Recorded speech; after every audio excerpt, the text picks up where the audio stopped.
cash incentives at lahat ng mga awards na nakuha niya galing sa Olympic Week? Sa bagay na po yan, no? Wala pa akong masasabi kasi panalo na yan, so kanya yan. So siya na po ang haba. Kasi nasa tamang position na po siya. So dati kaya niyo hinawakan, di mas gusto ng minor? Yes po. Ako na po kasi yung kakataon nila kasi since nung mga bata pa sila, elementary, so lahat na pinamaskuhan, cash incentives, pumapasok po.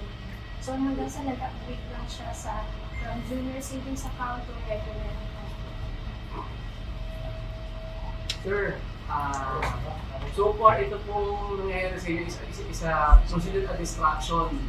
So, moving forward, ano po plano niyo for celebration with Kaloy or the plano po ng you with the TSC, with everybody, with Mayor Bambol Tolentino, and everybody kung ano ang mga communication na sa inyo regarding celebrating this your moment with Kaloy over his double gold medal victory. So po kasi hindi pa rin naman po kasi pumakontak sa akin yung gymnastics association. So, parang hindi ko pa po alam yung plans.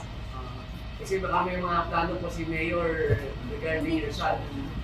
So, sabi niya dalawang notification tagay-tagay. Yun. Silo. Ano po naging epekto nito lahat sa pamilya, sa mental health ninyo, sa stress, sa trabaho ng mga anak, sa lolo, sa lola? Overall po, ano ang naging epekto at paano niyo po na-handle lahat ito? Malaki yung naging effect, no?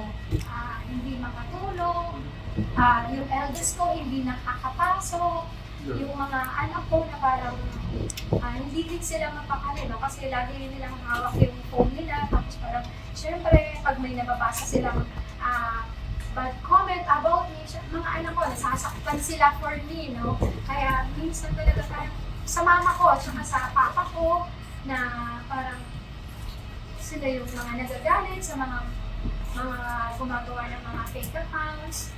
So malaking effect for us yung mga nababasa nila on social media.